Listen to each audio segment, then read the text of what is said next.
Sejarah dan budaya yang epik dari Kerajaan Mataram kuno. Kerajaan Mataram kuno, juga dikenal sebagai Kerajaan Medang, merupakan salah satu kerajaan besar di Nusantara yang berdiri pada abad ke-8 hingga abad ke-11.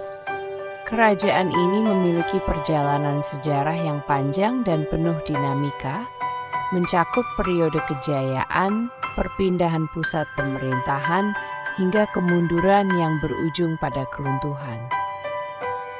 Berikut adalah uraian lengkap mengenai sejarah Mataram kuno. Awal berdirinya Kerajaan Mataram kuno. Kerajaan Mataram kuno diperkirakan didirikan pada abad ke-8 di wilayah Jawa Tengah. Berdasarkan prasasti dan sumber sejarah lainnya, kerajaan ini pertama kali berpusat di daerah sekitar Yogyakarta dan Magelang, yang dikenal dengan nama Bumi Mataram. Daerah ini subur karena berada di lembah Sungai Progo dan Bengawan Solo, dikelilingi oleh pegunungan seperti Merapi, Merbabu, dan Pegunungan Sewu. Salah satu raja awal Mataram kuno yang terkenal adalah Rakai Mataram Sang Ratu Sanjaya, pendiri Wangsa Sanjaya. Informasi tentang Sanjaya diperoleh dari Prasasti Canggal Unit 2 yang ditemukan di Gunung Wukir. Dalam prasasti tersebut, disebutkan bahwa Sanjaya memerintah dengan bijaksana dan membawa kemakmuran bagi rakyatnya.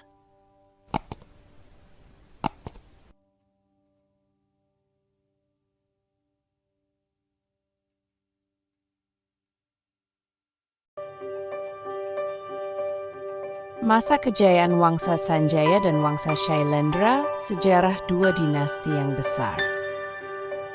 Wangsa Sanjaya, dinasti ini beragama Hindu Siwa. Mereka membangun berbagai candi yang menjadi pusat spiritual Hindu, seperti Candi Dieng dan Candi Gedong Songo. Wangsa Sanjaya dikenal karena kekuatannya dalam militer dan politik.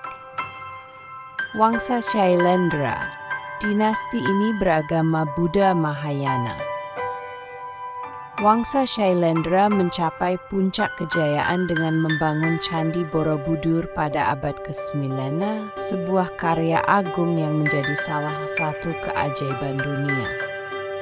Selain itu, mereka juga membangun Candi Kalasan, Candi Sewu, dan Candi Mendut. Meski berasal dari agama dan dinasti yang berbeda, hubungan antara Wangsa Sanjaya dan Shailendra seringkali ditandai dengan pernikahan politik untuk menjaga stabilitas kerajaan. Contohnya adalah Rakai Pikatan dari Wangsa Sanjaya yang menikah dengan Pramodawardhani dari Wangsa Shailendra. Perpindahan pusat kerajaan ke Jawa Timur pada akhir abad ke-9. Pusat pemerintahan Mataram kuno dipindahkan dari Jawa Tengah ke Jawa Timur oleh Empu Sindok, pendiri dinasti Isyana.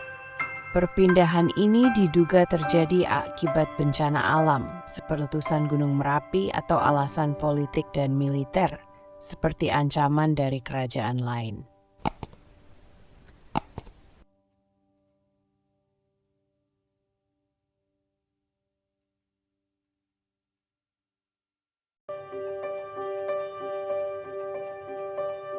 Empu Sindok memulai era baru di Jawa Timur dengan mendirikan kerajaan di wilayah Tamulang, sekarang dekat Jombang, dan Watanmas.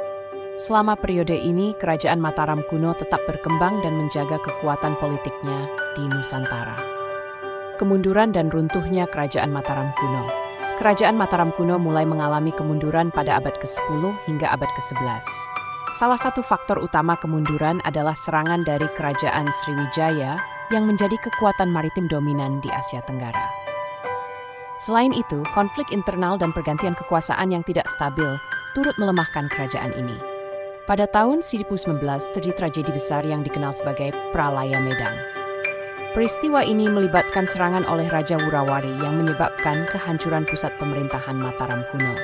Setelah peristiwa ini, kerajaan tidak pernah pulih sepenuhnya. Warisan Kerajaan Mataram kuno, meskipun runtuh, keragaman kerajaan meninggalkan warisan Buddha dan arsitektur Dekhanhar. Beberapa peninggalan yang masih dapat disaksikan hingga saat ini adalah pertama Candi Borobudur, Candi Prambanan, dan prasasti-prasasti seperti Prasasti Canggal, Prasasti Mantiasih, dan Prasasti Kalasan yang memberikan informasi tentang sejarah dan kebudayaan Mataram kuno.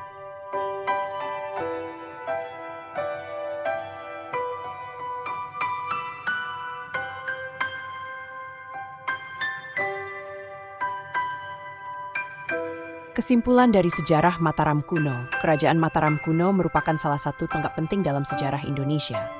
Kejayaannya di bidang politik, agama, dan seni masih dapat dirasakan melalui peninggalan-peninggalannya yang megah. Perjalanan kerajaan ini mengajarkan kita tentang pentingnya kekuatan politik yang stabil, toleransi antaragama, dan perlindungan terhadap warisan budaya. Sampai jumpa di kisah sepintas sejarah di channel @Pertiwi Bumi Lestari.